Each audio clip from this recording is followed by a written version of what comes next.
കട്ടപ്പനയിൽ ആത്മഹത്യ ചെയ്ത നിക്ഷേപകൻ സാബു തോമസിന്റെ നിക്ഷേപത്തുക സൊസൈറ്റി കുടുംബത്തിന് തിരികെ നൽകി. സാബു നിക്ഷേപിച്ചിരുന്ന 14,59,940 രൂപയാണ് തിരികെ നൽകിയത്. വിവരങ്ങളുമായി സുബിൻ തോമസ് ചേരുന്നു.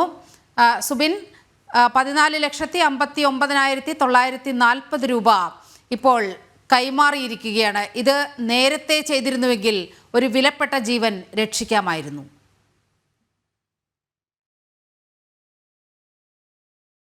രൂപയാണ് കഴിഞ്ഞ ദിവസം ബാങ്ക് അല്ലെങ്കിൽ സൊസൈറ്റി കുടുംബത്തിന് കൈമാറിയത്. ഇതിൽ നിന്നും ഒരു 2 ലക്ഷം രൂപ അന്ന് സാബുവിന് നൽകിയിരുന്നുവെങ്കിൽ, നൽകാനുള്ള ശ്രമം നടത്തിയിരുന്നുവെങ്കിൽ ഇന്ന് സാബു നമ്മോടൊപ്പം ഉണ്ടാകുമായിരുന്നു എന്നുള്ളതാണ് ഏറ്റവും പ്രധാനപ്പെട്ട കാര്യം. ഇത്തരത്തിൽ ഒരു ആത്മഹത്യയിലേക്ക് എത്തിയതിനു ശേഷമാണ് ബാങ്ക് ഈ തുക പൂർണ്ണമായും തിരികെ നൽകാൻ തയ്യാറായത്. അതിനു മുമ്പ് പല പ്രാവശ്യം ഈ ബാങ്കിൽ കയറി ഇറങ്ങി അധിക്ഷേപിച്ച് ഇറക്കിവിടുന്ന ഒരു സാഹചര്യമാണ് ബാങ്കിന്റെ ഭാഗത്തുനിന്നുണ്ടായത്. ഇത്തരത്തിൽ ബാങ്ക് പ്രതിക്കൂട്ടിലാവുന്ന സാഹചര്യം വരുന്നു. ജീവനക്കാർക്കെതിരെ കർശന നടപടി ഉണ്ടാകുന്നു. ആത്മഹത്യാ പ്രേരണ കുറ്റമെത്തുന്നു. ഇത്തരത്തിൽ വലിയ രീതിയിലുള്ള സമ്മർദ്ദത്തിന് പിന്നാലെയാണ് ഇപ്പോൾ ഈ ഒരു തുക കൊടുത്ത് ഈ ഒരു പ്രശ്നം ഒഴിവാക്കാനുള്ളൊരു ശ്രമം, അല്ലെങ്കിൽ പൂർണ്ണമായും തുക കൈമാറി പ്രശ്നം ഒഴിവാക്കാനുള്ള ശ്രമം CPM-ന്റെ ഭാഗത്ത് നിന്ന് ഉണ്ടാകുന്നത്. അതേസമയം ഈ സാബുവിന്റെ ആത്മഹത്യയുമായി ബന്ധപ്പെട്ട് ഇന്നലെ നടന്ന നയവിശുദ്ധ യോഗത്തിൽ MM മണി സാബുവിനെ അധിക്ഷേപ പരാമർശം നടത്തിയിരുന്നു. പ്രധാനമായും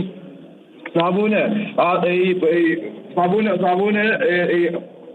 മാനസികമായ ഏതെങ്കിലും തരത്തിലുള്ള അസുഖങ്ങൾ ഉണ്ടായിരുന്നതടക്കമുള്ള കാര്യങ്ങൾ പരിശോധിക്കണമെന്നായിരുന്നു MM മണിയുടെ പരാമർശം. പ്രധാനമായും CPM നേതാവ് VR സുജി, അതായത് സാബുവിനെ മരണത്തിന് ശേഷവും സാബുവിനെ അപമാനിക്കുകയാണ് MM മണി CPM ചെയ്തിരിക്കുന്നത്. വിവരങ്ങളാണ് സുബിൻ പങ്കുവച്ചത്.